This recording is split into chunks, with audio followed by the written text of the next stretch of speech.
So these Come Look With Me books are something that my kids have really enjoyed. I would say they are great for age 3 to 4, and then honestly up to age 9, 10, even 11.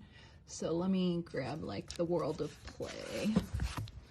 So what's so neat about them is it really teaches exploring art.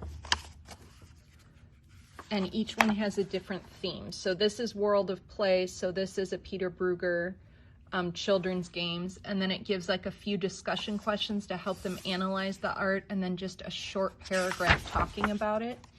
They do a really good job with multicultural art. And then, so they've got women artists, landscape art, Latin American and Asian art, art in early America. Animals in art is another really fun one. So anyway, I have bought all of these used for not much. I think I paid like $3 or $4 for each of them.